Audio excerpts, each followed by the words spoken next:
Do you know what crazy is? Crazy is majority rules. Yeah, He's got a history, Doctor. Violence, antisocial sex, repeated violations of the Permanent Emergency Code, insolence, defiance, disregard of authority. this part isn't about the virus at all, is it? It's about following orders. Not doing what you're told. The Permanent Emergency Code. Part isn't about the virus at all. The Permanent Emergency Code. It's about following orders. The Permanent Emergency Code. Not doing what you're told. The Permanent Emergency Code. Fuck the bozos. Hello, gentlemen. How are you this fine evening? It looks like we may or may not have people watching already, like 10 of them. Turn the chat on to the correct chat. There we go. All right. How long did it take you to put that together? That's what I want to know. Well, that was back during COVID, so probably 2 hours. Well, I think the big problem was I didn't have like a digital copy of any of the footage. Right. Okay. And so I had to like pirate it from YouTube. I think I had to pirate the whole movie and then watch the whole movie because I couldn't remember like all those parts I knew were in there because it's one of my favorite movies. And I was like, man, where is that part where it talks about this? And then I had to go steal pictures of, the random fucking tyrants. Forgive me and blame my parents. What movie was that? 12 Monkeys. Oh, wait, is that? I've never seen it actually, but I know what it is. Was that the one that Bruce Willis was in? Bruce Willis, Brad Pitt. Okay. I have seen that. Yeah. Yeah, So it's one of my favorite movies of all time. And it is certainly Brad Pitt's pinnacle of acting. Mm-hmm. And he's good. He's a good actor like pretty much all the time. And that is the tops. All right, let's see if I can't overlay the chat. Show on the where does it put us? That works. Work for you guys? There it is. All right. Garrett. Matson's here. Hello, sir. Max, Adam, Jason, Javier, Rich Elby. What's up, guys? Oh, Max appreciates my intro, all that work I put into it. Max is he appreciates a lot.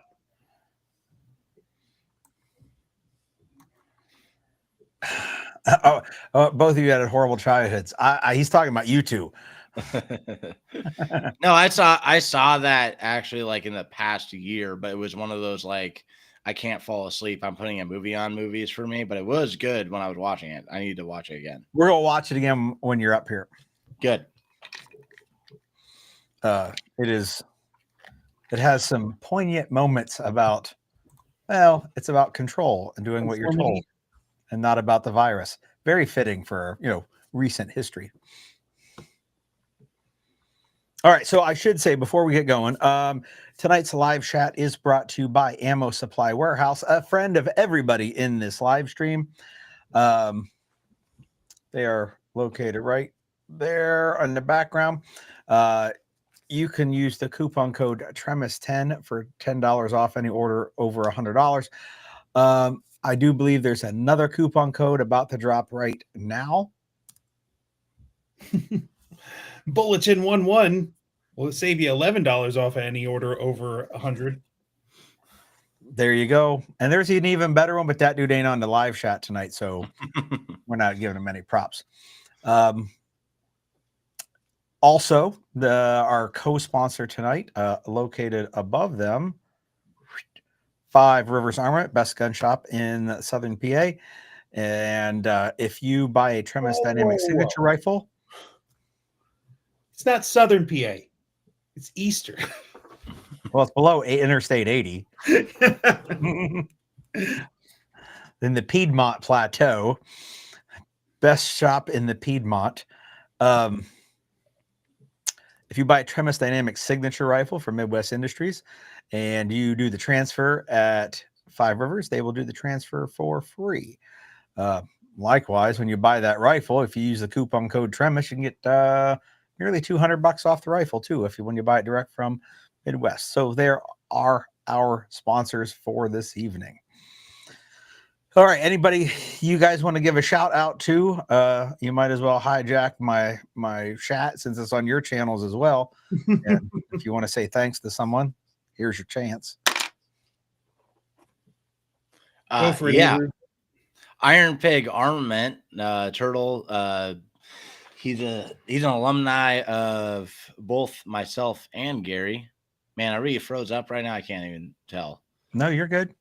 Okay, because you guys were, your pictures were still for a second. But yeah, Turtle with Iron Pig Armament. I first met him in a Tremis Dynamics class, and then seen him in passing, coming to and from different classes, and now he's training with me as well. And this is his hat. That's his logo. I will point at the wrong side probably the rest of the time. We just put out the Pig 9, and it's basically like the combat art version that's available on his site now. And I just took the Pig 9 and was like, I like this furniture. This is how I would do it. He was like, cool, we'll do that. And I'll be doing some videos on that. I already got a video up about it, but he's a good dude. And use discount code Combat Art with Iron Pig Armament. Awesome. Nice. And then also Defiant Munitions, I think has 9mm available right now. So Oh shit. What? Not gonna soon. And the coupon code Tremis will save you 10%. Nice. So I don't know if you guys are aware. I'm the only coupon code Defiant has that doesn't have a number at the end of it. oh really? Yeah, he usually would do like whatever the coupon code was, and then the year, Yep. and then every year he'd renew it. And he took my expiration off of mine and said, "Let's just skip the year because we're never not going to have a coupon code for you." So we got rid of all the numbers. believe I have one too, but that is there is a number after mine. So it's well, apparently mine was also included in a fraud case at some point, which was really weird. But What the heck? yeah, like some like entity like made like a huge order, and it used my discount code for bulletin for Defiant Munitions, and it like screwed over their like, you know, their billing and stuff. So Oh jeez. yeah, I was like, sorry, like I don't know what to say. Like, hey, at least they heard about you. I'm glad I pushed the thieves right over to you. Whoops. I'm I like, have a plug before we move on, though. If anybody is interested, we are holding a giveaway over on the Ride Along EMT podcast channels to win one of these, an X shear pair of shears. We're doing a big giveaway for that to announce our sponsor of X shears on that podcast, which is growing and doing quite well. It's in the top 25% of podcasts right now. So if you're interested in the medical stuff, you should go over and check out the Ride Along EMT podcast. Yes, you should absolutely do it. Not only is Mike the main star of the podcast, one of the on-screen personalities, as well as the driving force behind it. He also brought that other guy over, whatever his name is, Minimum or something. Max, Max, that's it. I know it was Min Max. And I know he's in the chat here somewhere. And Jonathan Aldridge is on it, who is a treasure trove of knowledge. He is the driving force for real. Like, you know, if you're actually looking for true usable smart content, he's the one that we listen to. Well, I gave you the credit because you're the one that puts all the behind the scenes work in. Oh, that's for sure. But like, you know, especially for anybody watching the podcast, because we do it on YouTube too, or we put the video up on there. You know, Jonathan's definitely the draw of the three of us. Well, he's. I mean, I like you guys all right too. But if I want to listen to someone and learn shit, I go to Jonathan as well. So yeah. But we got lots of stuff going over there. Oh, and shirts too. We just got some swag in, some merch. So if you're interested in supporting the podcast, we have some new Firehouse T-shirts available for the podcast. Man, it'd be really cool if that logo was in the middle. Nah, they're always on the left side for the. Yep, the grandpa's. Yeah. Mm-hmm. Put it right on that pocket. Yep. Josh I say that DeWalt. and I'm wearing somebody's shirt who has the logo on the left. Uh-huh. It's not my shirt. I don't have any shirts that do that. My fucking microphone fell off. See if I can- Josh DeWalt. Who is this? Who is this?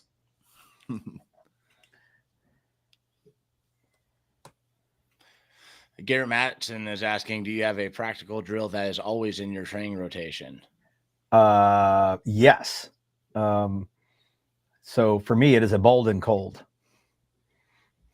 There's always the first drill I do every time I go to the range to do any of my own practice. And other than the very first day of classes that I teach, like day one of like dynamic pistol, it isn't the first drill because I don't even know if they can draw the gun yet, but it is the first drill of day 2 and day 3 and all the further on days. It always starts with a bolt and cold. For me, small dot drills are usually my go-to. I may not do the full regiment of like 1 shot on the top row, 3 in the middle, and 5 on the bottom, just because sometimes I don't want to waste 45 rounds. But I try to, every time I go to the range, work on some sort of movement. So a bold and cold is usually like, I didn't want to use the same answer, but that's always my first drill. And I try to always add some sort of accuracy in there, whether or not it's a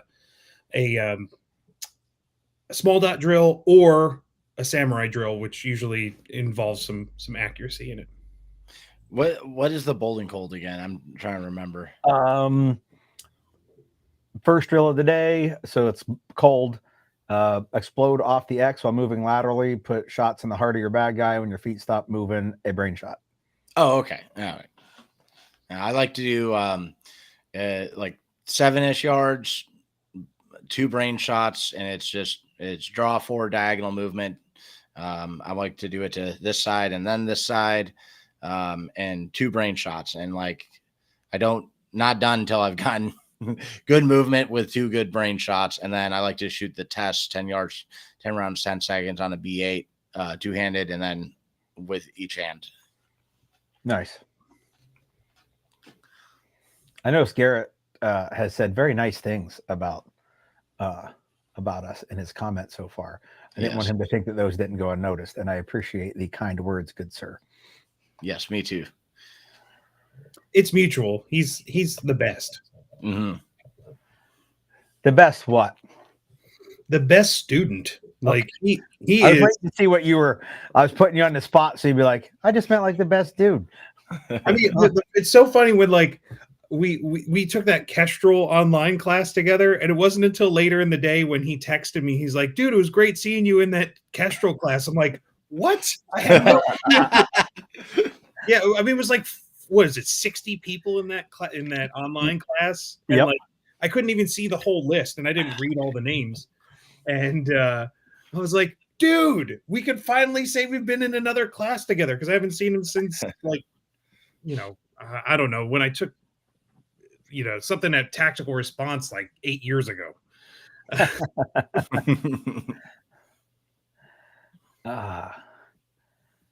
Tom Hollyby moved somewhere. I don't know what he's talking about. Yeah, he switched profiles. Oh, to Ashigaru Defense versus. Oh, Zach Bush dropped by. What a other great instructor. Zach is, I believe, going to. Is it Kentucky this weekend? He's going to Minnesota pretty soon. No, oh yeah, never mind. I should know this. I have a website that tells me with these things. Yeah, I grew up in Minnesota, so he was asking me about places, and I was basically like, "Yeah, but it's probably a fucking shithole now, you know." Like every place I said. Pick a spot. It's full of Somalis. I did see that Adam Hall asked if I was carrying a gay pride flag, and yeah. It's the one that came in the Tremis signature gun, because apparently there's like a federal law you have to sell every firearm with a gay pride flag. So and that it's sitting over there. I took it out, obviously, and now it's sitting here on this table. So did you see that picture I was sharing of the state trooper in Florida responding to an active shooter with it still in his gun? Yep. Safety first. Yeah. And last. And last thing we did was be safe. All right. So what else did we have to throw out there that we had to chat about before we get into the meat and stuff? Like we were doing the shout outs, and I still have some raffle tickets for that rifle over there. Oh, There's the link. Once all the tickets are gone, I think there's 8 of them left. Then I'm going to do the raffle online. There's a Glock 19, a Tremis signature rifle, rifle class, a pistol class, couple holsters.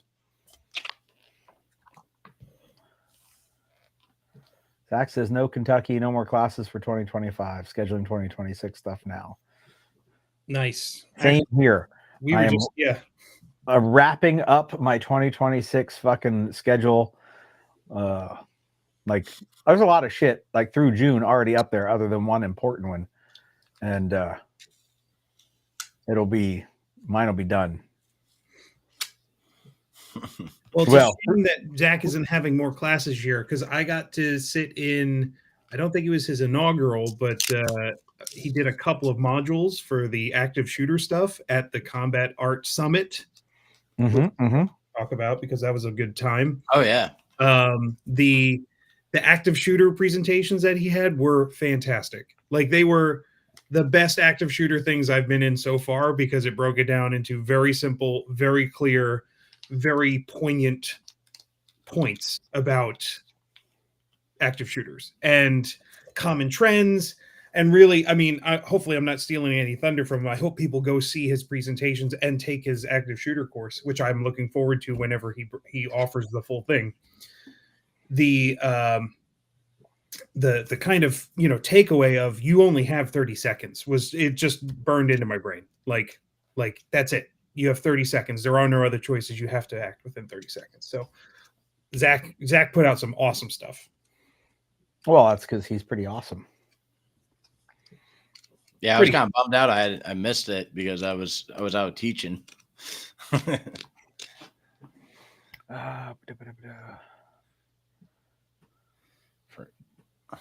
For hands-on urban conflict training? No, thank you.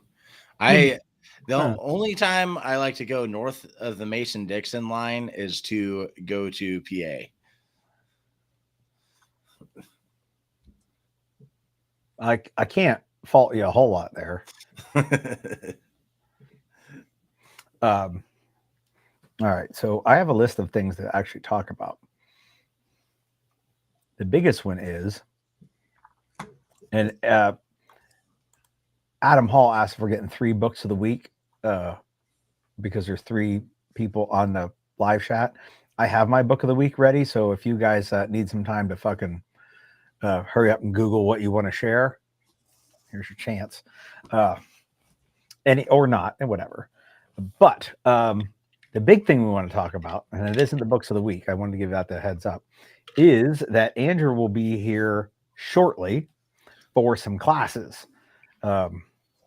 And we want to talk, Mike and I are doing a class here in a couple days, and then there's some follow-ons in that series of stuff and that theme. So we're going to talk about those the most, because training's way cooler than all the other shit. So Andrew, when are you going to be here? So what's the first thing you got coming up? I'm going to share links here. You just got to let me get down and get the links. All right, go ahead. Okay, so Friday, the 17th of October, we're doing rifle cheat codes. And then the 18th and 19th, we're doing patrolling the homestead. Finally, we're doing patrolling the homestead up there. So patrolling the homestead, you don't actually need ammo. That being said, go ahead and bring ammo, because I'm sure we'll have time to put in a live fire drill. But usually it's not a thing where we do live fire in it. It's more about patrolling and how to plan it, how to conduct it, how to do the formations, hand and arm signals, and there's a lot of classroom, then practical application, classroom, practical application. So it's here's a thing in the why in the classroom, and then we go do it. And then we just stack them on as we go. And then by the end of it, dudes are patrolling on their own pretty well. And usually got a final exercise or 2 where it's basically on them to figure it out. But not really a shooting class. So that makes it affordable. Yeah. Yeah. And Which, if you want to get your shoot on, that's what Friday's for. yeah. But if you want to bring ammo to the patrolling class anyways, like you should, and we may throw in some live fire stuff too. Nice. And yeah, Max is in here. He's taking it. I saw earlier Mark Curtis. He's taking it. Not sure who else in here is taking it already, but yeah. And then rifle cheat codes. Yeah, hit the target. But like the thing I say with rifle is that rifles are actually pretty easy to shoot, but they're harder to be maneuverable with. They're harder to keep running. And so it's not, I don't really do malfunctions in that class, but it's heavy on how to be maneuverable with it. And actually, I'll give credit to Gary because some of the things I learned in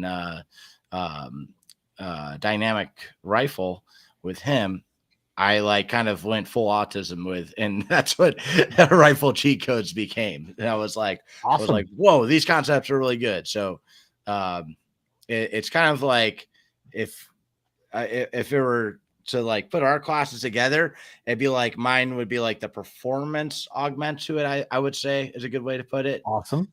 And yeah, and there's some there's some fun things in there that will definitely be new to a lot of people, even if they have trained with Gary and taken dynamic rifle before. Well, I am going to take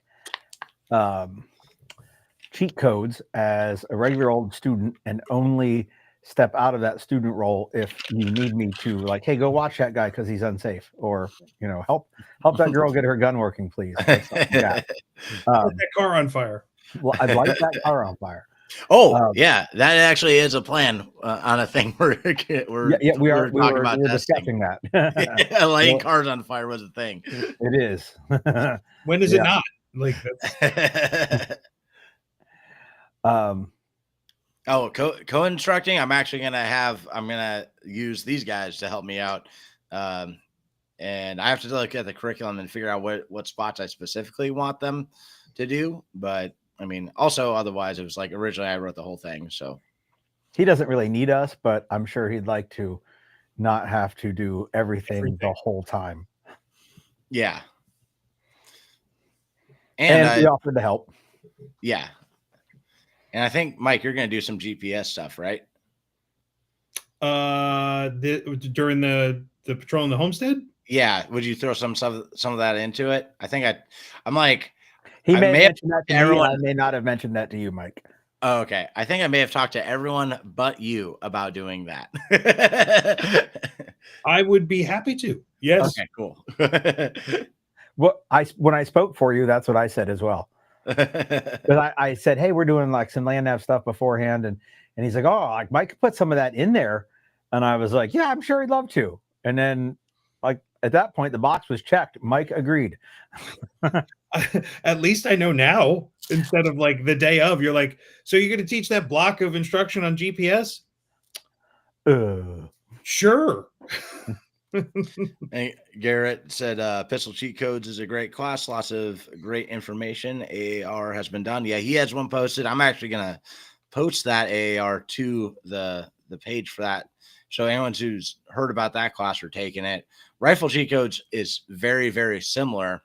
However, we're able to cover the information in one day. I'm not big on like like we're gonna make it a 2-day class so we can make it a 2-day class. I'm like, y'all know what to practice at the end of class. I'm a big fan of the 1-day class format. Mm-hmm. Me too. So much that I'm retiring multi-day classes. Yeah. I have a couple that I have milling around. They haven't come to fruition yet, but like I have there's so much in some topics, but I'm trying to figure out ways to break it up into more digestible classes. So it's not like, hey, you have to take a 2-day class. It's more like we have blocks that. Yeah. Kind of like with fish. Yes. Like let's break it down so that we can do them in single days. Yeah. Or offer one in the middle of something if that's all you have time for, or if you have requests for it. And Adam Hall asked, does patrolling the homesteads still have the non-light / NVG part? Yes, there is a night patrol.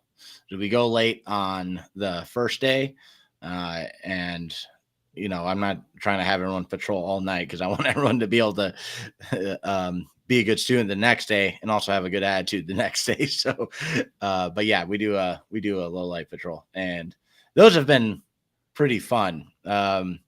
Especially when we've done them in areas where we weren't supposed to be patrolling. So there was actually like a reason to do a good job. Well, we have lost a lot of the third-party foot traffic where we will be doing this. The coal companies that gave us permission to use the property have now gated off everything so that it isn't full of hundreds of people on quads and side-by-sides. Now it's with dozens. Yeah, we're in dozens instead of hundreds. The ones on dirt bikes that can just move around the gates. They go wherever they want. For those that are listening in, I did share links to both of Andrew's classes in the comment section. So if you want to sign up for them and want to scroll back, there is a clickable link in the comments. I will add some more I'll add them again before we're done too. So if you want to wait till the end, in fact, I just added one of them now because, I'm a nice guy. Oh, and also for the low light patrol, night vision is not a requirement. Like, if you did grab a group of dudes like that you're friends with, not all of them are going to have night vision. So it's like whoever's got it, we just position them the best we can for the patrol. Well, I will say this. If your friends don't have night vision, you need some better friends. Man, that almost sounds like I'm a guy that sells night vision. I wish I did. I don't wish we sold night vision. It's a really hard market to sell in. True. I have convinced a lot of people to buy it. I just didn't make anything off of it. Yeah, it's only you guys were affiliates for night vision. Did you guys see that new digital? It's like $500 and it's got, I think, 100 frames per second. It actually looks like it's getting close now. It's digital. The digital night vision I try to follow this as much as I can because I think that the idea of the affordability and the capability stuff is like super important to keep a finger on the pulse for, especially for students that are just like, I really want to get into this type of stuff.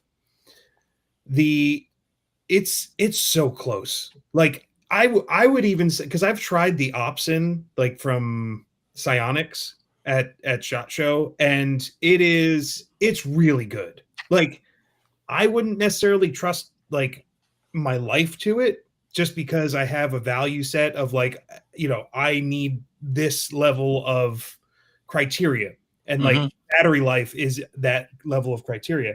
But with the larger battery packs now, and some of the efficiencies with the way those digital night vision things are working, they just came out with one. It's not the Opsin. It might be the one that you're talking about. I forget what the brand is, but it's like it basically pairs everything off of it. It's literally just night vision. Like there's no internal recorder. There's no internal compass. There's no, like, it doesn't have any of the extra stuff, and it's literally just slimmed down as much as possible. And I think they were saying that with the battery pack, with that battery pack and an extra battery pack, you can get a full night's activity. Oh, wow. But when I'm talking battery pack, I'm talking like the entire, like, counterweight on the back of your helmet type of battery, which is cumbersome. And who knows how that will work in the cold? Like, that's their advertised thing, right? Like, and we put in a lot of time to go out and put these things to the test in the actual cold. And that changes things a lot. It changes when things get wet. So like, I don't know what the actual like real world. Oh, I can feel Jay cringing from the other side of the world right now. But I'm curious to see like what the hard testing is like on that stuff. Yeah. But I'm excited for it. And I make no bones about the fact that like, as soon as I can figure out a way to find affordable solutions for students to either rent or source NVGs like through a class, that's one of the classes that I want to do really bad is night zero night vision. Yeah. Night Zero. I like that. Yeah, Yeah. I was just like, That's day so zero, funny. but not. Yeah. Yeah, well, it's like just look at like optics and how far they've come in the past 20 years and then the past 40 years, and so I think in the future it's gonna be pretty badass what digital night vision can do. That and the combination of hybrid night vision thermal is the game changer. Like Mhm. like overlaying those two things together is awesome. When you will be able to do that affordably in one unit that is, that will last all night, that's going to be the cost of entry for nighttime warfare. Like Mhm. 100%. And then how many different products could they make off of that too? Like, Bluetoothing the optic on your rifle to your unit and different things. Like there's a lot of cool stuff they could accomplish with that. Rangefinders, like, Mhm. that I think that's a huge market right now, is like the integration between like long distance and optics. Like, I got to go to a sniper competition at the Ben Franklin range in September, and seeing those guys work proficiently with these kind of integrated optics that have rangefinders right in the scope that give the based off of their dope, the bullet drop at different distances with environmentals all linked to a kestrel, and like they were able to basically run up to a position, shoot 600-700 yards, all in like a 30-second setup time. Is like, that's pretty awesome. Yeah. And drones, detecting drones with your night vision. Like there's so much stuff that it's like, I mean, do you think it would actually end up beating analog night vision in the long run? Oh yeah, 100%. Yeah. Yeah, it will. 100%. The digital stuff will surpass it. I mean, it's essentially the film debate. Like, Mhm. people held on to film for so long because at a certain point the nostalgia factor held on, but like, clearly at some point in like the 90s, digital technology surpassed, and then, it equaled, and then eventually blew film way out of the water in terms of performance. Yeah. So that's what Dual- we're like. Analog, like regular night vision is analog. It doesn't require ones Yeah. and zeros and dots and pixels and stuff. But it's super straightforward, and nothing compares to it in terms of battery life right now and Yeah. robustness. It's like in the future, dual tube analog will be like the carry handle. Yeah. Well, digital's got a long way to go to catch up on battery life. Yeah. Oh yeah. Like a long way to go. Well, I think that's like- battery technology, honestly, because I don't think the consumption's going to go down, but the battery technology probably will go up. As it stands now, like a lot of areas, they're close, and like in affordability, they're way lower. But we're talking like a dog sled, but not on snow, versus a Le Mans car when it comes to battery life. They are not comparable. Yeah, They're like different. the fact that you can put a single AA lithium battery into a PVS 14 and have it last 40 plus hours. Like, just the ability to carry that much electricity on you and not have to worry about like you can carry all the battery packs that you want in the world. But at a certain point, that's going to start, out or it's going to displace like essential gear. Yep. Like, you can have a week's worth of batteries for a PVS 14 in a small, like, in the PVS 14. Yeah, in the PVS 14, you've got 5 days worth of battery life. And I know like nobody recommends rechargeables in a PVS 14. I don't even know why. But you can absolutely recharge via solar a week's worth of battery before the old battery runs out. Like, that's pretty, like if you were trying to, I'll put a solar panel out so I can charge my digital stuff. Well, you'd have to have 6 batteries fully charged every day So all day long, like you couldn't keep up. You can't charge fast enough to be able to use it. For sure. So that's the their biggest problem right now. That little microsecond delay does make it hard to walk around, because your foot hits the ground before your eye sees it through the night vision. But that I think will get better. But the battery life I think is probably 15 years away. Yeah. And I picked 15, assuming the growth of battery technology is exponential, because battery technology today from 15 years ago has made a 0.0% increase. So Really? Nothing has gotten better in batteries in the last 15 years. I don't know. I mean, the proliferation of lithium ion, I know it existed 15 years ago, but like it's pretty ubiquitous now. I'd like to have a pretty electricity dense battery. Like Yes, for an the best affordable battery on the planet now is available like it was 15 years ago. Sure, yeah. It's cheaper. It's just more affordable. That's but yeah, it hasn't, like, nobody's come out with anything that you're like, oh damn. right. It's just it's the same thing. We're just making it more common. So I think like there's got to be another step in there. I don't know what it is because I don't know shit all about where that market is.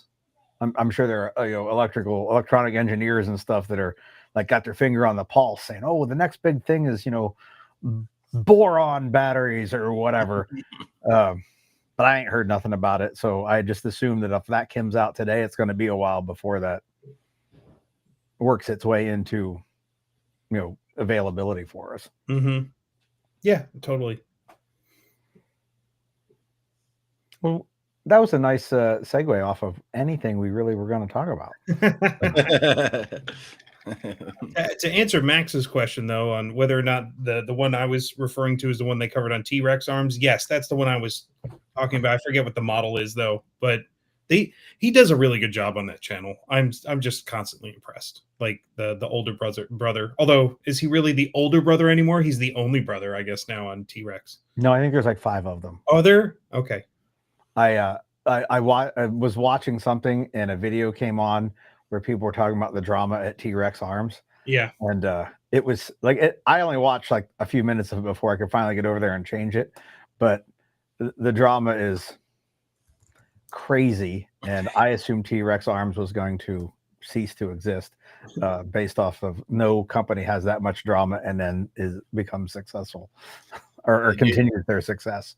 Yeah, their shorts popped up on my feed, and I looked at the comments, and it was bad. And I was like, I don't really like. What's the other? It's not T-Rex arms, because the brother that I like, and it's the same dude you like. He has the other channel. Yeah, T-Rex Labs. Yeah. The arms, it was always about like the skinny kid who just shot fast, and I was like, well, they better just stop that channel because they don't have a skinny kid that can shoot fast. So they should just stick with the Labs. I just couldn't remember the name off the top of my head. But I don't know if Labs is going to drive their business model like the skinny kid did. But yeah, full of drama, like more drama than Sig has drama. So, but the crazy part is there's been so much going on in the world that like that has that was a big thing for like a hot second, and then everything else changed. Like, like can't even focus on that. Like when there's people being assassinated and yeah. Well, like the whole gun community, like on the internet right now, is pretty much driven by drama. It's pretty embarrassing. And like the biggest channels right now, that's what their whole thing is about, is like debates over like one thing that was said. It's like, it's funny because I've gotten challenged to like, you can come on my live stream by several people over like a sentence. And it's like, I guarantee you the three of us have a bunch of shit we disagree with. In fact, we know some of the shit we disagree with, but we don't go like, you need to defend your position. Over like fucking what? Because I said the when you get shot in the hand, you should be able to use the other one. Oh yeah, like fucking. the gun community at large is a horrible group of people. The training community is a little better, Mhm. but still not like this paragon of awesomeness. Like I've heard people say, "Oh, the training community, it's so like everybody is just so good and awesome to everyone else." And I was like, "What community are you looking at?" I've been in it for a little while, and it's got regular people in it, like the same mix we get everywhere else. What drill do you think is the best to practice from Garrett? The, the one I like to say is tourniquet drills because no one fucking does those enough. So, under 30 seconds without looking at it, correct application to anything. And then if it's to yourself while moving, like for an arm or something, obviously the leg is a little bit harder to keep moving. That's pretty good. I'd say the one that I've seen a lot of students and even myself, took me a long time to kind of hone in on this as like a good drill. Like, I don't know how to describe it exactly, but like almost like a Kim's game type drill with scans, because so many people fall into that like tactical pirouette, I call it. Like, hey, I see everyone turn 360 degrees and all I'm going to do is turn 360 degrees, right? So whether it's a simple act of somebody changing something behind you, moving something, holding up different hands, and sometimes it requires somebody to help you.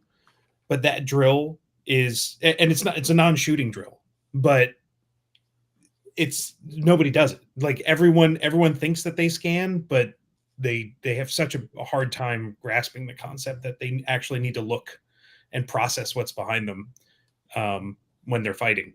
Well, that and like people talk shit on guys doing the scans, like going through Wyatt protocol and everything, but at the same time, I gaffed off scanning at red zone and Gary shot my dumb ass for it, when I would have seen him right there if I had even just done the thing where you stand there and turn in a full circle, and I was like, haven't been practicing that. It's easy to fail on it. Like, yeah, I do it all the time because I'm on to the next thing. And like, there's a reason we do it. There's a reason it's there. Leroy is lurking. Yeah, just because you smoke Curtis. I would say the one of the best drills I think to practice would be standing stationary and then changing that to a high-speed lateral movement. I thought you were going to say, then drawing your gun and shooting 6 rounds really fast into an A zone. Nope, pretty much wasn't going to say that, but yeah. And getting that to under 2 seconds. So I don't even call it getting off the X. I call it blasting off the X. Like your ability to, from wherever you're standing there, like, oh, I'm living my life, to now I need to be in motion so that I can get in this fight. People are really bad at that. I mean, myself included, but I think that change from stationary and mindless to, or what, even if it's mindful, to, oh, it is, now we're in a fight and I should not be standing here. I shouldn't have been standing here 30 seconds ago, but I was, so now I need to change it. People are generally very bad at that. So I think that is also, weirdly enough, another non-shooting drill. Like none of us had shooting drills as the drill we should practice, probably because shooting is a lot easier than people give it credit for. Sam Russell asking whether the requirements for hosting a patrolling class. Basically, we need a big area that we can have a bunch of dudes walking around with guns where no one's going to freak out at that. And, having a classroom is super awesome. Having a bathroom is super awesome. That being said, we can improvise those in separate areas. Right in the classroom.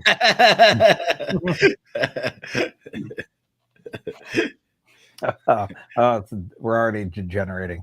I think I'm like, sometimes when I see people pissing, I'm like, what the fuck are you doing pissing over there? Like, we're walking through there. No.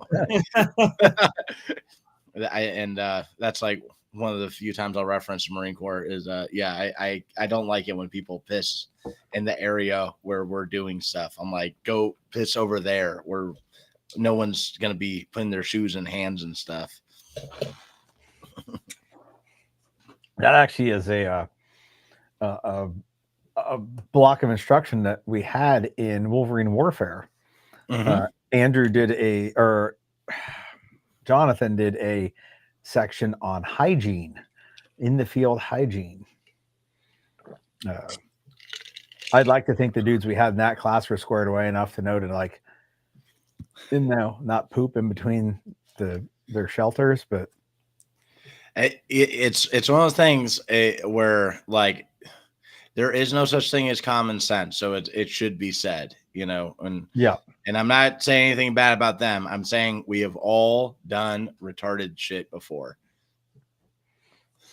Speaking of Wolverine Warfare and patrolling the homestead coming together, What a very complimentary set of classes. I hope and pray there are some alumni from that class coming to patrolling the homestead, because There is at least one.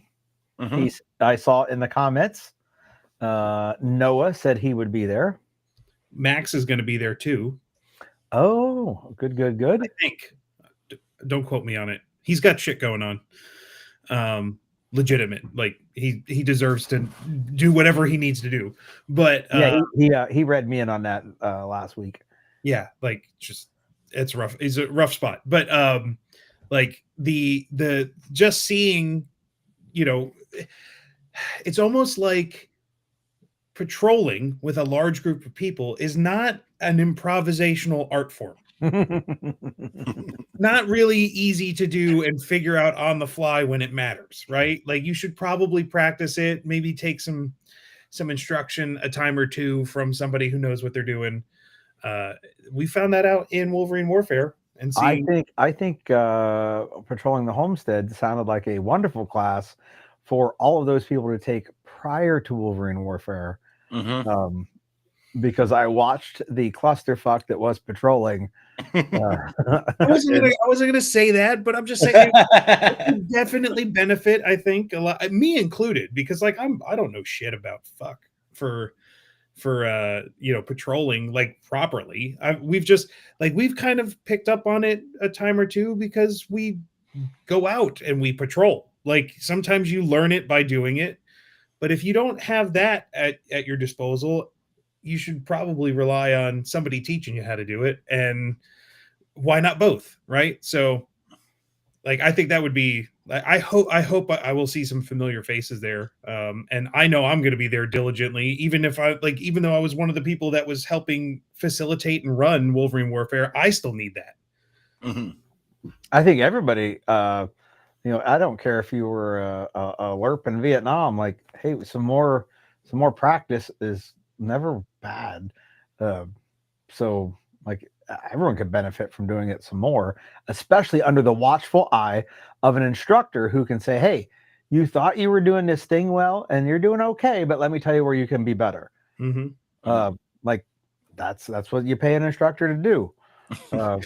Well, it's funny too, because like when I was first asked to put together a patrolling class, it was for Prepared Patriot in North Carolina. Yep. And like, yeah, we want a patrolling class. I was like, what the fuck are you talking about? That's easy.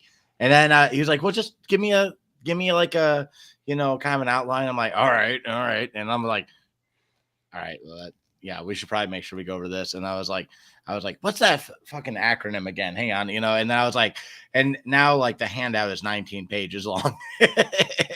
Well, that's also how I started doing bug out classes. I was like, yeah. It's just going out in the woods and not dying. That's what people do. And then we had a bug out event, and I went, some of these people are struggling with that second part, that not dying. And there was a river rescue unit and stuff. So I was like, maybe this should be a class.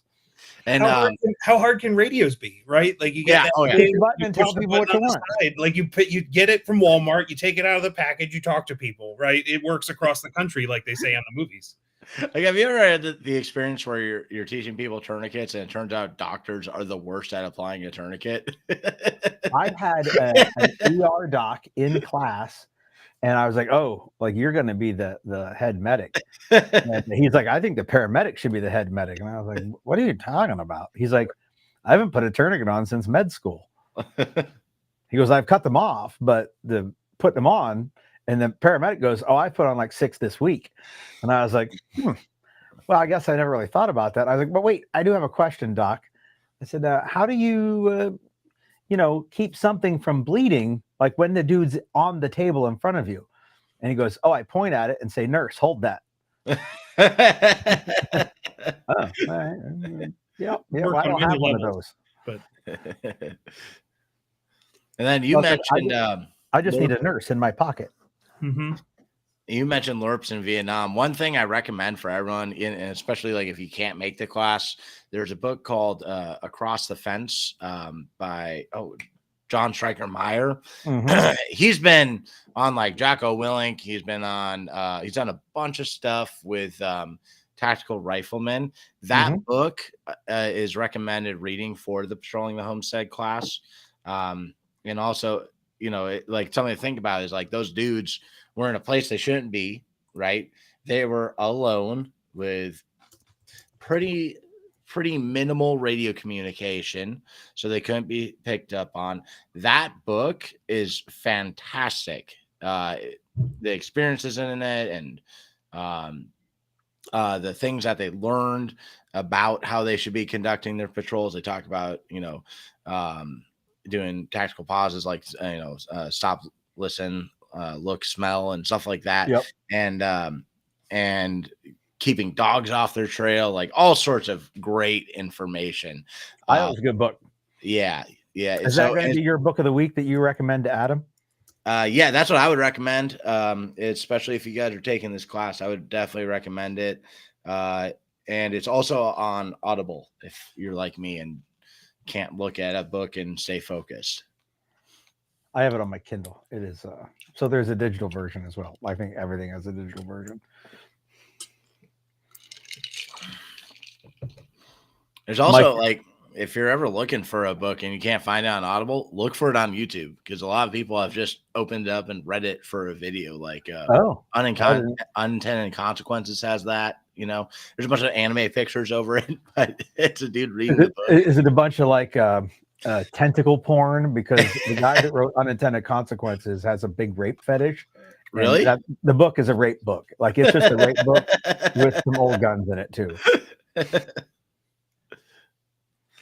It is probably my least favorite book in the male genre of books. Like really? You don't like it? I gave my copy away, and I don't remember who I gave it to, and they were like, "What are with all the notes in the margins?" And I was like, "Well, if you read them, that's my thoughts on the book." And they're like, "None of them are positive." I'm like, "I'm aware." One of the few books I've like handwritten notes in the margins for. It wasn't just me highlighting something so I can find it later. I never finished it. I was like, I got to the point where I wasn't able to focus, like listening even. So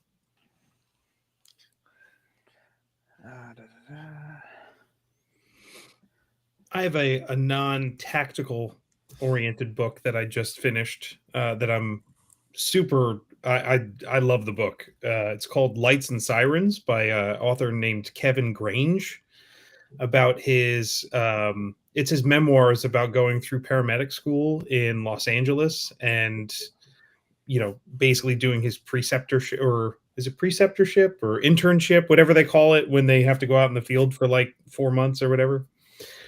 It was great. Like if you're interested at all in the EMS stuff or like becoming a better medic, it's a really good starting place to kind of get a sense of like all the things that you have to learn in that field.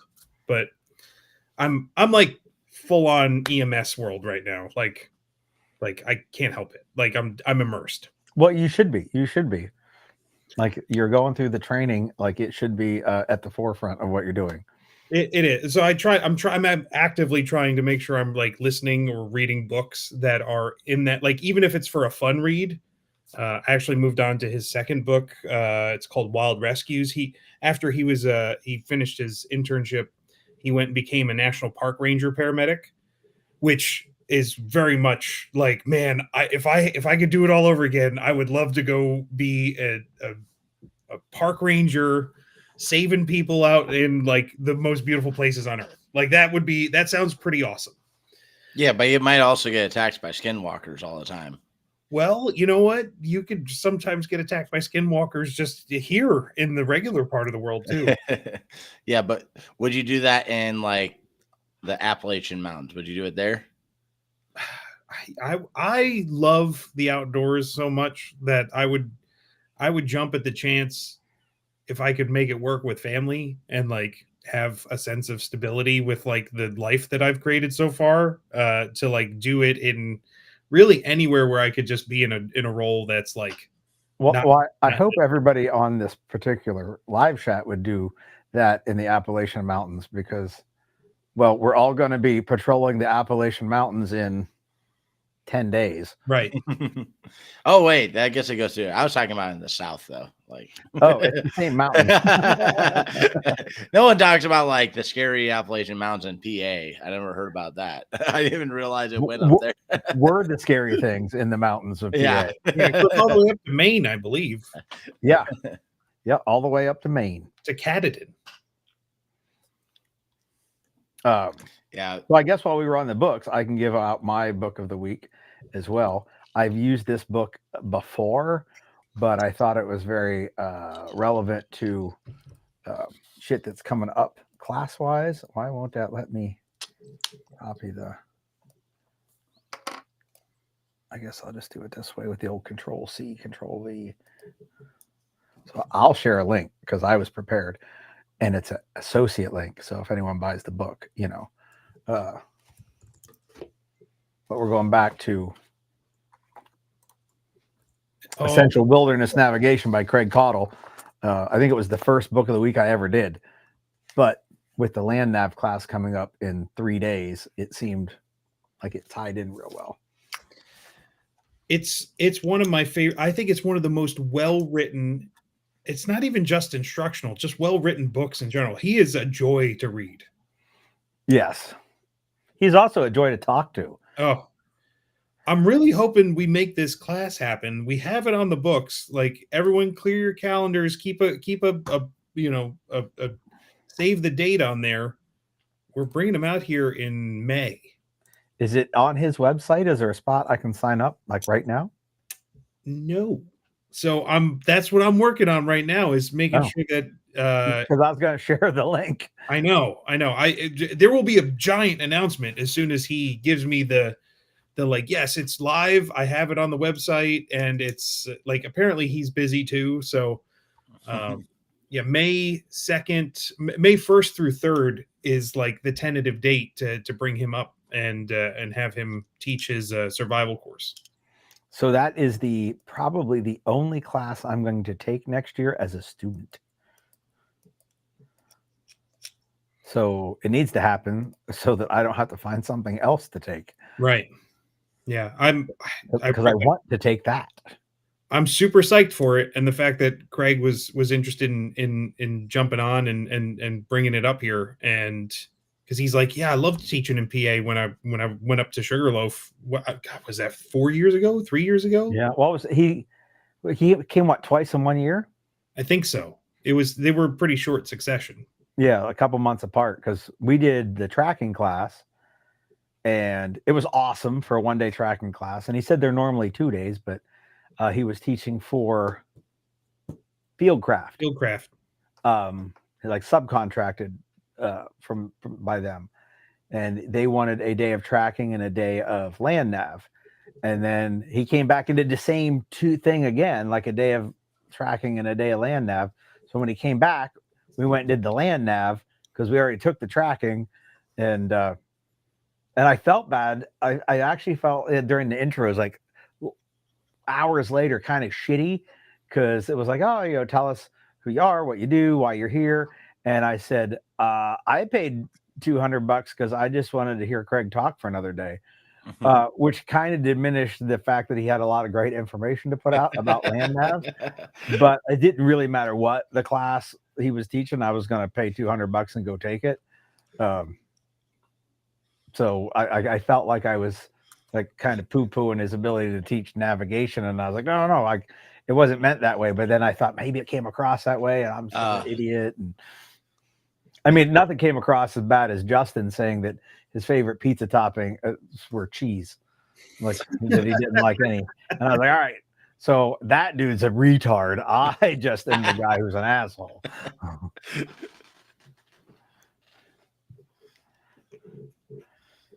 Yeah, so that was my book of the week. I also this week have an album of the week, and I know that Colt Manny's in here, so we will get to the album of the week as well, which I don't have a link for, but because like many of the books I've talked about, and as I continue to do these albums of the week, they will be ones that are out of print and you can't get anywhere because anybody can go find a review of like the Metallica Black album. So I'm going to give you like a different album that people are like, where the fuck can I get that? And I'm like, I don't know. If you find it, you should buy it. I guess I could just do the album of the week right now, huh? Yeah, I was waiting for it. So here it is. I'll see if I can't get it. No glare on it. It is Vimic, Vimic, Open Your Omen. So some of you may be aware of former Slipknot drummer Joey Jordison, who has passed away. He passed away right as they were finishing up recording that album. So that was his post-Slipknot band. And when he died, it kind of brought everything to a screeching halt, and his family kind of put together finishing that album, getting it engineered and mixed and all that and released. And so they did a Kickstarter thing, and my copy of it came yesterday. So I was listening to it today, and it's pretty fucking good. So that is, maybe I could type it in here since you can't really read it on the album cover. Vimic, Open Your Omen. It is got some spots where it's a little heavier like Slipknot and spots where it's a little catchier like Murder Dolls, both bands that Joey was involved with, but not like either one of those, but you can pick out those little bits of pieces. And the drumming in it is awesome because he is awesome. And so I was like, some of the drum beats, I was like, oh, that is like so Joey Jordison. And it was, it was good stuff. So that is my album of the week, Vimic, Open Your Omen. And Andrew, I don't know if they're what their religious persuasion is before you ask. I was real proud of myself that I shared a fucking Christian band with you the other day, who I haven't heard for years on XM and had no idea until like one of the DJs was like, oh, well, Christian band, Demon Hunter. And I was like, you didn't? I didn't know they were a Christian band either. Jamie told me. I had no idea. So I was like, no shit, I should tell Andrew. Because Andrew and I have talked about heavy music before, and they're pretty heavy. And I had no clue. There's actually, I feel like an asshole because, oh yeah, okay. There's actually, and I think I sent you a bunch of their stuff. If like for guys who like death metal, one of the heaviest death metal bands is actually a Christian band called Impending Doom. But it's like, I don't know. It's like when you hear like Christian side by side with metal, or anything like that, it kind of sounds like, oh, it's going to be the weak version. It's not. Like their lyrics are actually pretty brutal. They're one that I got into recently. It's just been like weird because like since I started taking faith very seriously, I'm like, like one of my old favorite albums was Slayer's God Hates Us All. And I'm like, Jesus probably doesn't like me singing that, and it's like, I mean, let's give Slayer the demerits where they deserve. Mm-hmm. They are not lyrical geniuses. Like they definitely get their message across. I'm not going to go, like whatever they're trying to say in their songs, you get the point. But it's almost exactly just the flip side of the coin from most Christian metal, and where it's like, this is Jesus loves me, yes he does. You don't have to say that to still put across the good Christian message. And most songs that people like, the lyrics have some ambiguity because people want to try and apply that to like their own experience. Mhm. So you could still give a good message, or in Slayer's case, an evil message, without just having to say, like reading a book. And then he laid on hands and raised the dead, or the opposite of, and then he put a hand grenade down her shirt, or, you could just kind of, still weave that ambiguity in there so that the good message people can apply to their own lives. And I think that's where one of the aspects that most Christian metal fails in, or I should say Christian rock in general. And, also Slayer fails in that as well. They have no ambiguity where I can apply that to anything I've ever lived. Yeah. What's your favorite Slayer album?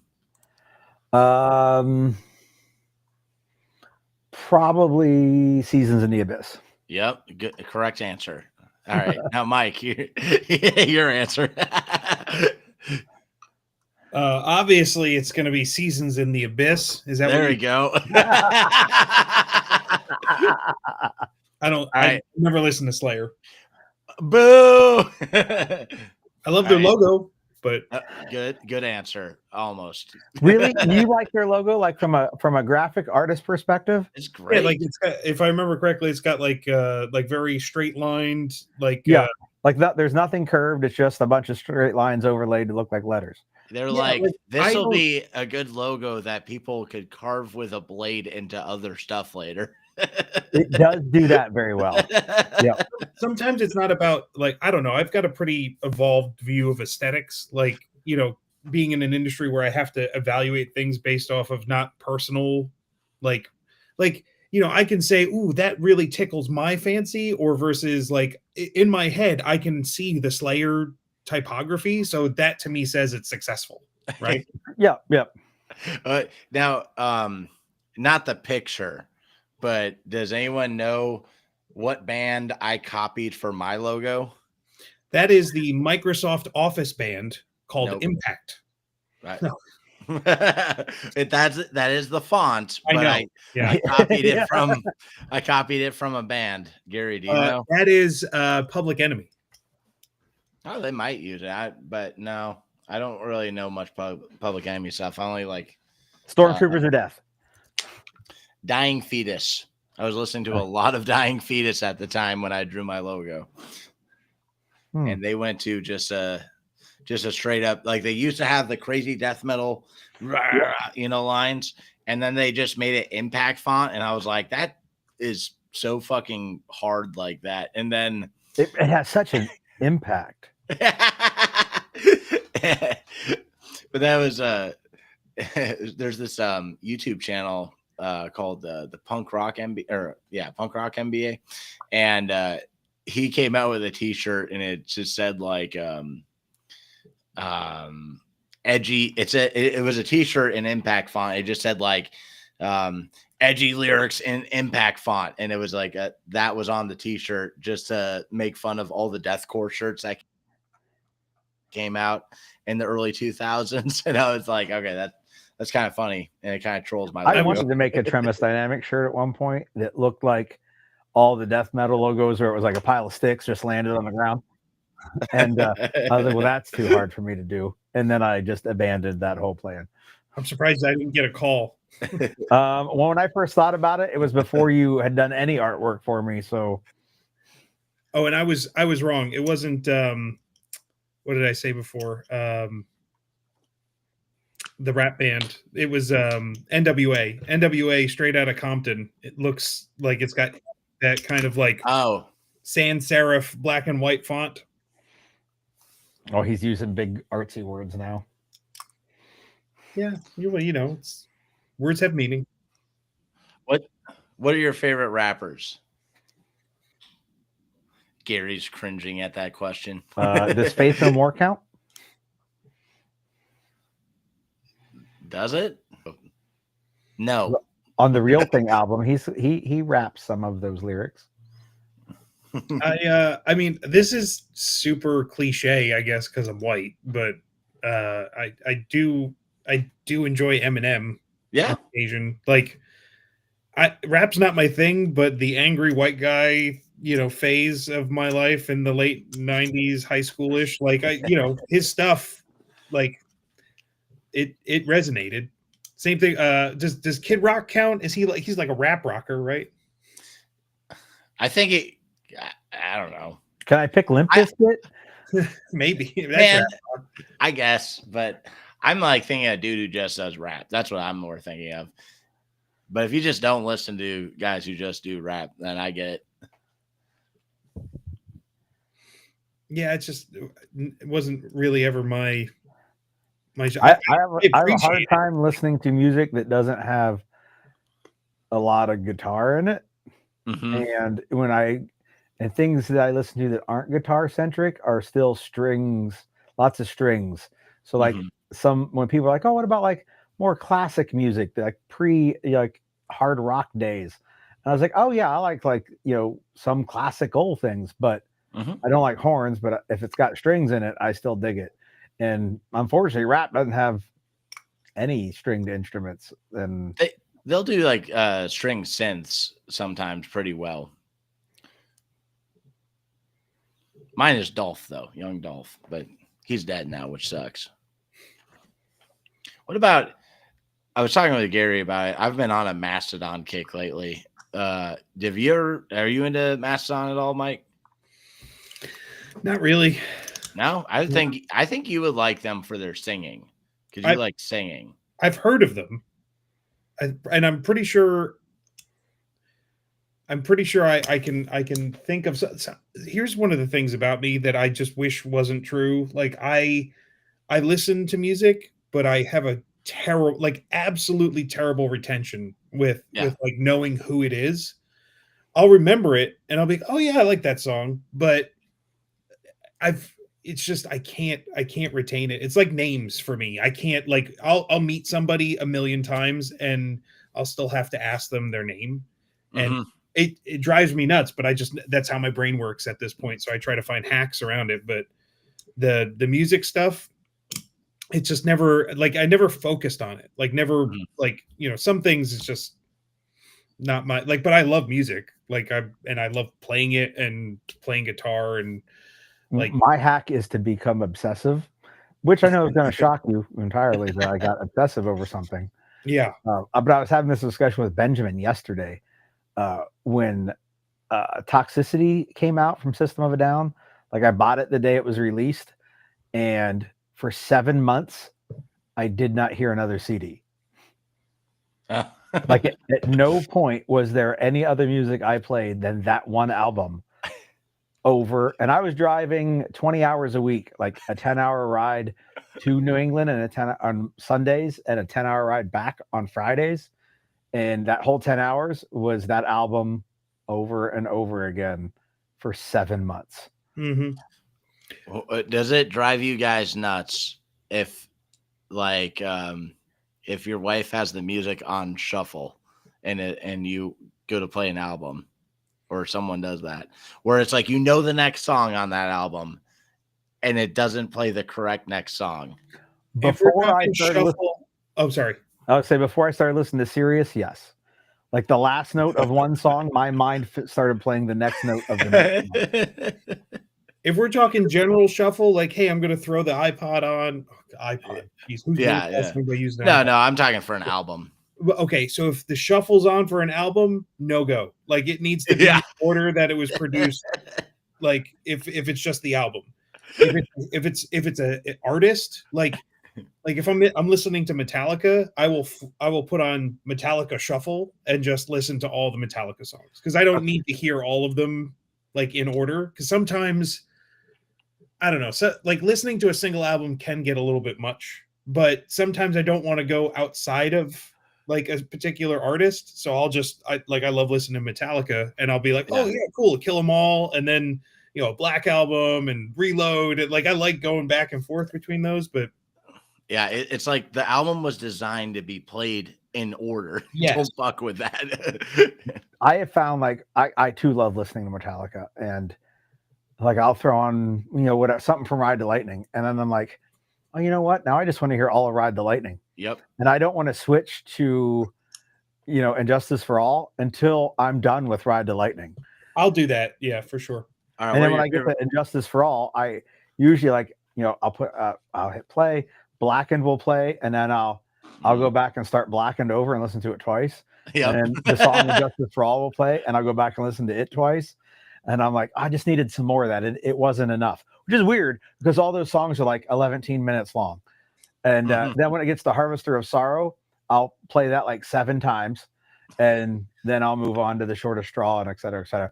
But it's sad I know the order of how those are supposed to be. It's my favorite Metallica album. So okay, and then what's your favorite Metallica album, Mike? So I'm gonna be controversial here. My favorite Metallica album is Reload. Yay! That's an awesome Alice in Chains album. It's a shame that somebody else recorded it. I'm a big fan of Metallica when they like post Black Album. Like, well, just Load and Reload are my favorite albums, but after that whole Saint Anger thing, that's just a no-go. Like, it went sharply off the cliff. Like real bad. They did redeem themselves though with Death Magnetic and Hardwired to Self-Destruct. Those were pretty good. Honestly, 72 Seasons ain't bad either. Which one? 72 Seasons, the new one. The newest one? Yep. It's not great, but it ain't bad. Yeah. For a bunch of like geriatric fellas. It is funny, like thinking about like how old the heaviest guys are now, like literally Ozzy, Yeah. It's like, and at one point he was the craziest thing anyone had ever heard, Yeah. I can't even name for favorite Metallica album, I'd probably go Master of Puppets, but I'll be totally real on it. There's some songs I just would skip over. It's like there's some songs on pretty much every album. Well, I think I could listen to Kill 'Em All beginning to end because it's all pretty similar. But that's the Dave Mustaine album anyways, Well, and all those albums are good. Like everything that Dave has touched. All right. What's the best Megadeth album? Absolutely Rust in Peace. Like nobody can argue that. I never listened to Megadeth.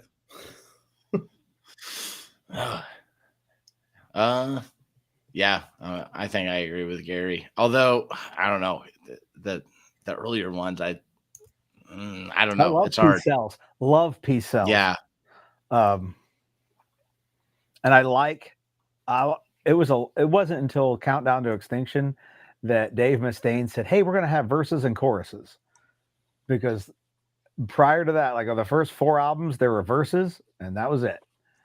Like at no point was there like a set of lyrics that was repeated multiple times in a song, and I really appreciated that because I always felt like while a chorus can be catchy, it's like, well, that's like lazy writing.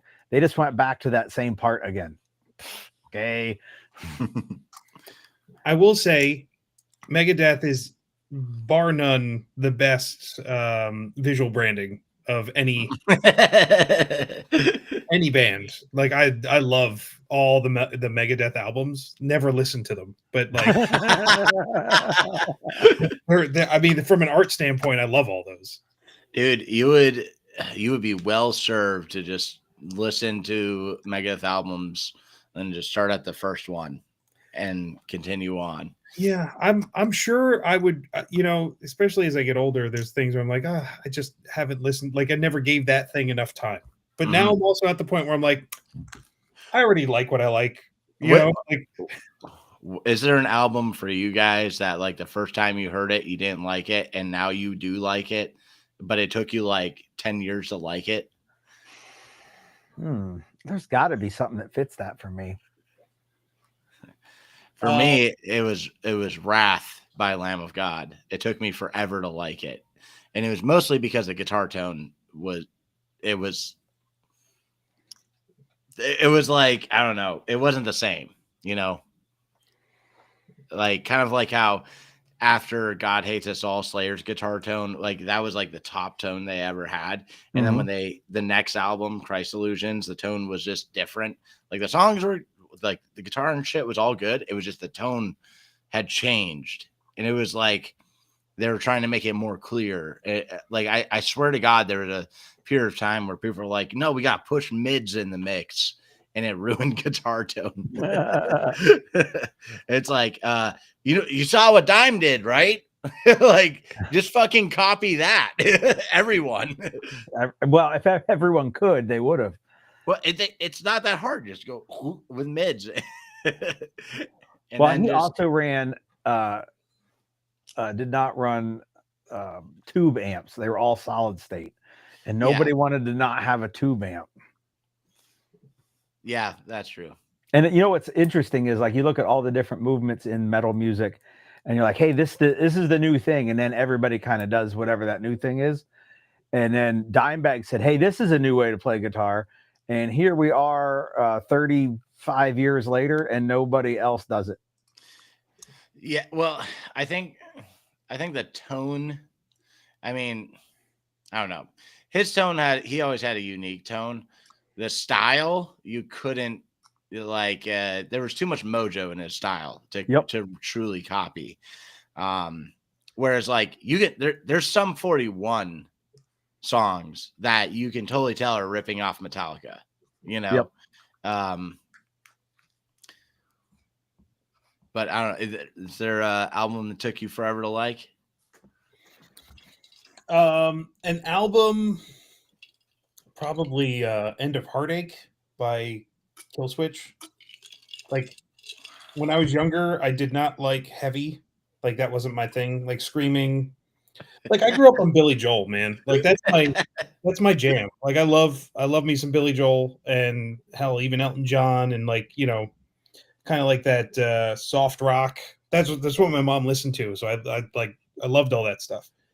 But then I started getting into Metallica when I was getting a bit older, and, you know, kind of found the rock stuff and like grunge, like 90s rock. I loved all that stuff. And then what, like metal was one of those things I kind of rebelled against. I'm like, that's just nonsense. It's there's no melody to it. And like Killswitch hit, and I'd heard them a few times, and like they had that pretty, like Howard, like he was very recognizable from like a voice, right? Like just like that, like just screaming all the time. And then I don't know, at a certain point, probably within the last 10 years or so, I just kept listening, and then like wound up loving that. Like they're my favorite band right now. Like I love Killswitch Engage. So that's funny too, because like End of Heartache, was that with the black dude? Yeah, Howard Jones. Okay, yeah. So like when that was first coming out, I was super into deathcore, and I rejected it because it wasn't heavy enough. But recently I started liking it, and I gave it a fair chance, and I was like, I'm kind of being a FUD right now, you know. And I was like, let me give it a chance. And I was like, you know what? There's some good shit in this, some good riffs, and I can appreciate it now, you know. And now I actually dig it. I've gotten heavier as I gotten older. Like, so album wise, I can't say that because I don't listen to an album from this band at all, really, ever. However, Rage Against the Machine has become one of those things that, like, I used to hate them. That's a rap band for sure. Yeah. That's a rap band. I used to hate them when I was growing up, and I was like, man, I love these Matrix movies, but why did they have to ruin it with the soundtrack? And it took me a long time, but now I find myself like listening to mix and, like, you know, radio stations and stuff, and I'm like, yeah, you gotta do what they told you. Like, and I'm like, what the hell happened to me? Like, all of a sudden I'm like liking Rage Against the Machine. I still think Tom Morello is way over the top. Like, I liked him way more in Audio Slave, right? Like, he toned himself down in that and actually just played good guitar instead of making the craziest noises all the time that he possibly can. Like that's Well, what I feel Rage Against the Machine you is. got to look at what he had to work with. I know, yeah. Because Chris Cornell could carry a song with no guitar. Yeah, literally could just sing a cappella and it'd be the voice. The Zach guy that just talks through songs. Like if you didn't have Tom Morello doing something crazy, it would just be a Lou Reed album. You're right. A guy talking over some music. Speaking of Lou Reed, that album that Metallica did with him, that was the worst thing. So I've only That's heard all one about song Lou from Reed. it. I've heard one song off that album that they have played on the Maximum Metallica channel on Sirius. And when it started, I was like, the fuck is that? Because anytime they played a non-Metallica song, somebody from Metallica, one of the four guys, was in there saying, hey, you guys should check out this Jethro Tull song because it's cool. Or, whatever they were like, I grew up on this and I loved it. You should like it too. And then this song came on. I was like, well, that's not a Metallica song. And nobody from Metallica introduced it. The fuck is it? So I go look and I was like, it's off of Lulu. I had no, when I like trying to hit the button and it just turned the volume up and fail. It's like one of those dreams, where you can't run because your feet are stuck in mud. Okay. Have you guys experienced it? And have you heard from students experiencing it, having a dream where your gun doesn't work? Yeah. Okay. Did it go away yet? No. Okay. As a matter of fact, I can describe exactly how the trigger feels in my nightmare. Same. Uh-huh. If you go out and buy a DeWalt metal stapler, that sensation that it has where you just feel like you're traveling on the spring, not the carbon fiber stapler, that one has a sweet trigger. The metal one, it just feels like you're pushing for days and days and days until it's gonna push through the other side of the stapler, and then finally it goes pakong.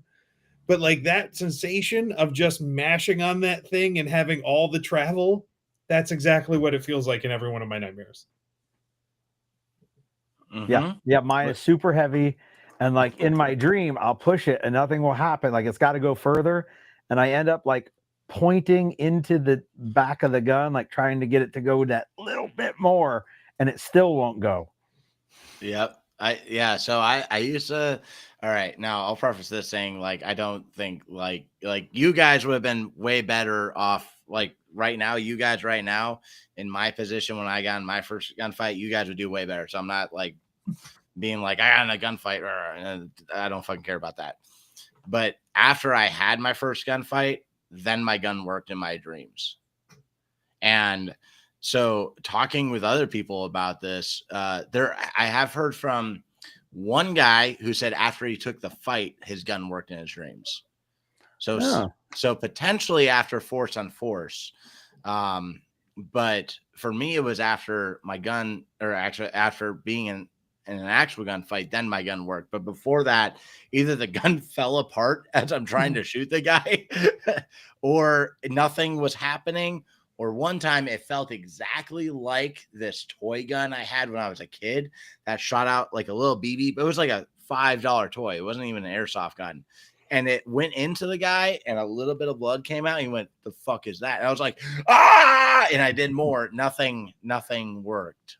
But I find that's an interesting one to me. And I want to actually ask more people. I'm interested in the fellow that spent a couple days with a sim gun, and afterwards his gun worked in his dream, because like every time I fuck around with a sim gun, I'm like, yeah, man, I gotta learn to use a sword.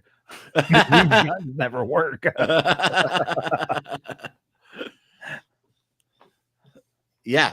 What about gun shoots, but the bullets were like pellets? That's how my gun felt in my dream, and then it came out as little pellets. That's exactly what I had. I remember having a dream when I was younger where like trying to get away from like whoever the people were with rifles, like it was like, the North Korean army or whatever the fuck.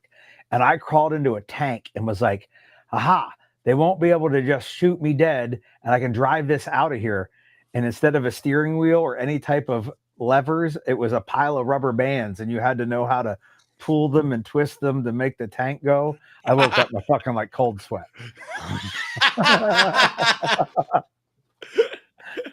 I mean, while we're sharing nightmares, I remember growing up, I had a recurring nightmare of like I'd be sitting on the couch where like against the back wall of the house, and like I'd have to sit there absolutely still and not move an inch because there was a Tyrannosaurus Rex sleeping behind the house, and their vision was obviously based on movement, right? So that would he would break through the house and eat me.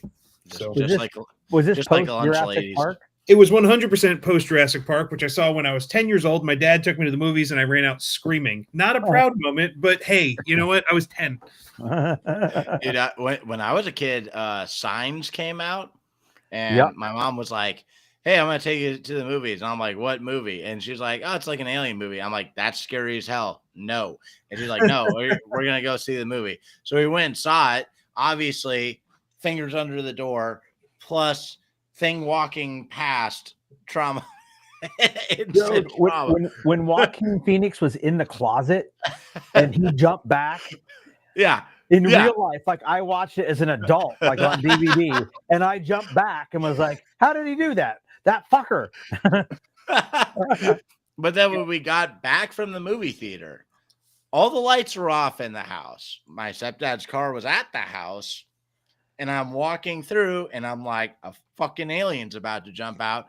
And this was the time my stepdad wanted to jump out and scare me. So he went, "Ah!" And dude, I was fucking crying like a bitch. I was so scared. And he had no idea. He just like, oh, they're out somewhere, you know, like, cause like they didn't even fucking have cell phones, you know. So what you're saying is, if I see you walking around with a super soaker, it's because you're still reliving the movie Signs.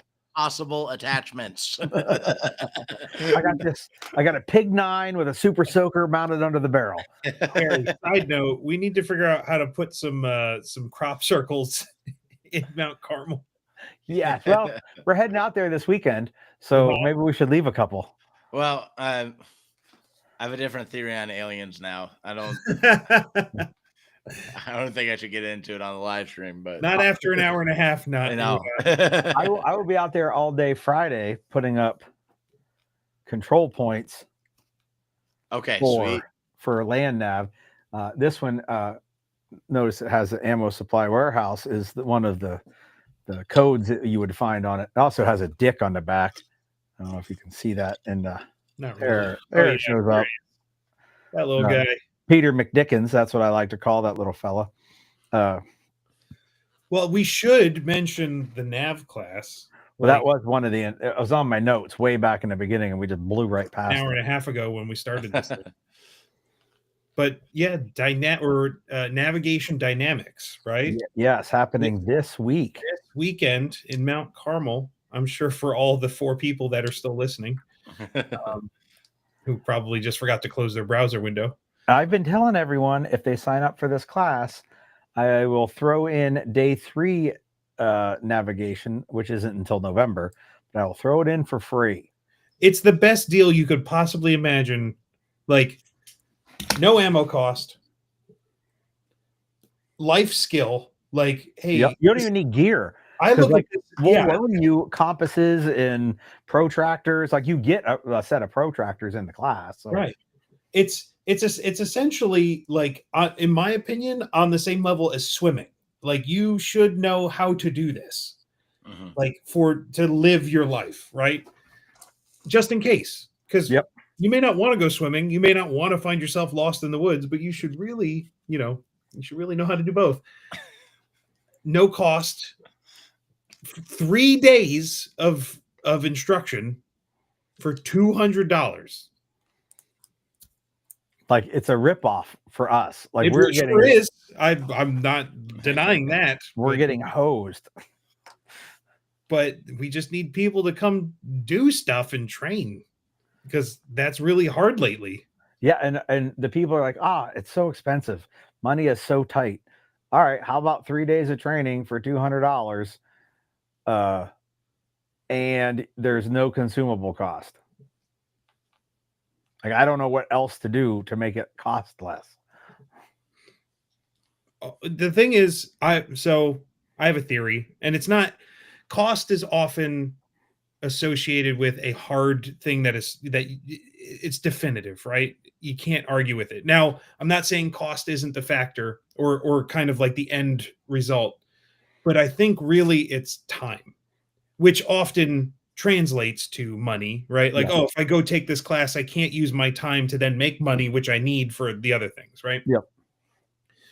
But I've taken the approach of trying to give away training for free for anybody that, you know, has said, "Oh, I can't take it because it's too expensive." Okay, well, what if I remove the cost? I don't know if I can really commit to it. Like that's I've heard that several times. So Yeah. I wish it was as simple as money, because then we could just lower our prices to nothing and have people come out and be fulfilled, I guess, like, and just do it for free. But that's not the case. Like, the simple matter is that there is something that is not driving people to feel like it is a necessary thing to prioritize, in my opinion. The thing that I think it is there's not enough tragedy to cause urgency, like, because, look at how many dudes were going to classes, in 2020, how many people were buying guns. So it's basically like there are things that make violence real to people. And then when that's not in their face, it's not real to them, like if there was, it's sad to say, but if there were more riots, if there were more power outages, if there were more bad things happening, that would cause a sense of urgency, like, like people got in fist fights over toilet paper a few years ago. Yep. And it's, one thing I think about too, because I remember when that happened, I just handed my wife cash and I went, get us a bunch of toilet paper, any products that you need, and stock up on general things that we'll probably need. And it was right before like COVID started freaking out, because I knew toilet paper was going to run out. That's literally why I said to do it. And then like a week or two later, toilet paper was out, and people were fist fighting over it. And so like when people saw the riots going on after George Floyd, that caused a sense of urgency for people. And, and it's like, it's crazy too, because you'll talk to some people. Like my mom had her house robbed twice, still didn't want to buy a gun, and I'm like, and had also had, and this is right on the border of the hood of North Minneapolis, Robbinsdale. Then there's North Minneapolis.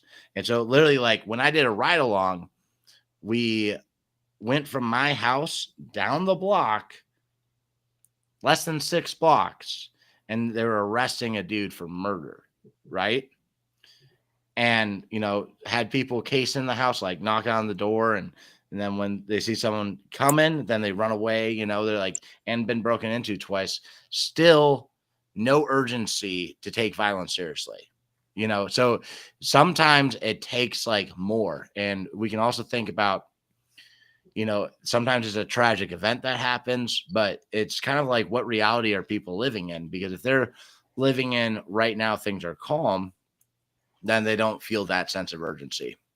And I think that's the mistake a lot of people make. I think that is a factor, 100%. Like there's the external factors drive the training and the firearms industry, like with clockwork. Like you can set your watch to it in terms of, oh, a Democrat gets in office on year 3, they start making claims about how they're going to make executive orders about, restricting firearms. All of a sudden, everyone starts buying guns. Mm-hmm.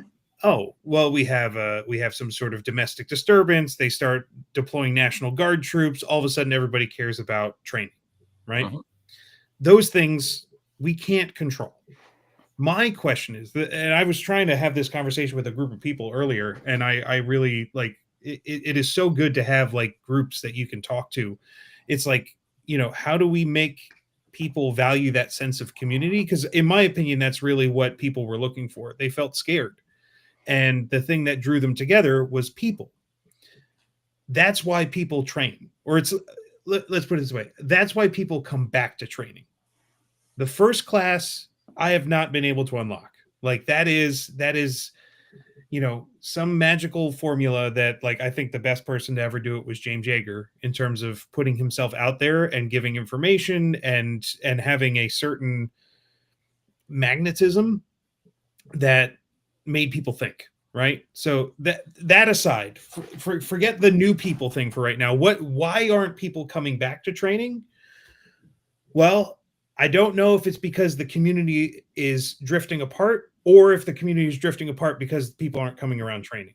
Like that is that needs to be solved, because at the end of the day, that's why I stuck around. Like that's what made me keep coming back, was you guys, was the people, was like, oh, a group of people that are encouraging me to move to Pennsylvania, people that called me brother. And I was like, I've only ever done that with people that are like I grew up with, and then like to be accepted into a community. So how like we need to tap back into that, and like we need to show people that it's like the value of training isn't necessarily in just the curriculum or in just the personality delivering it. It's in the experience of doing it.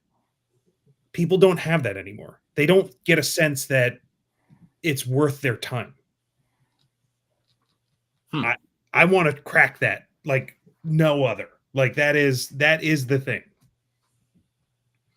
How we do that, I think that's what we need to put our heads together about. Like, that makes sense. I see what you're saying. Yep, I agree. Sorry to get deep.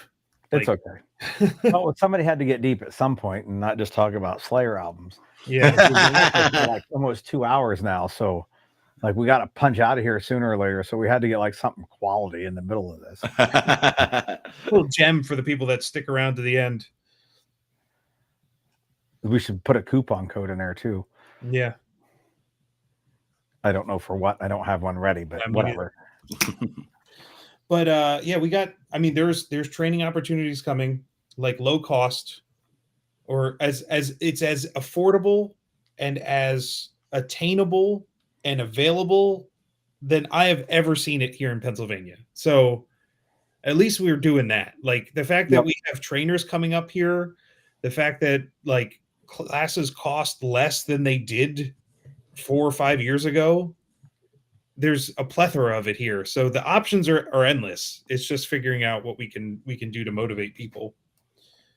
But you've got classes coming up here. Gary's got classes, that we're teaching together. I've got classes I've just put on the calendar over the next few months. Like we're trying to crack it. Hopefully people, pick up what we're putting down, Yeah, I hope that, like, because I was thinking about that too, like the community. One thing, like talking to Kayla, Attack Response, she was like, the camaraderie was awesome at the summit. So I'm thinking if we do more stuff like that, like if we can do more collaborative, more event type things, I think that will help bring it in. And that was one thing, like a festival, like a music festival. Yeah. Like all your bands are there. They all play a short set. Like it's awesome. It's real good for getting should be real good for getting the big crowd to come in. Yeah, that's from a strategic standpoint. That's really where I want to go with Bulletin, is like some sort of alternative to the, not even just a practical training type thing, but like SHOT Show or NRA Show is like a mecca of people coming together for guns, right? Like just the gun industry. We don't have that for training, right? We have some people that are doing a really good job at it. Like hell, even a circle that I'm not super connected with, the Tom Givens group of, they have RangeCon, I think it's called, or TacCon. That seems to do a really good job. Don's doing his thing with the Night Vision Summit. Like, we have people putting their heads together, trying to pull people together. But, what is that thing, that kind of centralized thing that's pulling it together from not just a class standpoint, but from an industry, like a community standpoint. I think again, coming back to the community stuff, something that like I'm hoping to kind of really hone I in on. think I think one thing with that is the values, like because Jaeger did a good job of that. Like I remember when I first started watching Jaeger, seeing a video of a dude on the internet telling me to illegally carry my gun because that's the right thing to do. I was like, whoa. And I was like, he just said that. And that was a value thing. And that was one thing that like I felt well communicated from him. When I look at Barrel and Hatchet, their Christian values are heavily communicated. So I think that's one thing that we need to focus on. That's like one thing I've done a couple videos on. I want to do more on. One I recorded the other day, and I'm like, oh shit, I think I took it too far. I don't think I'll post that one. You took something too far? Huh. But for instance, I did the Stop the Calls to Violence because after Charlie Kirk died, then the fucking most incompetent people are out there trying to like instigate more. And I'm like, what are you going to do? Mhm.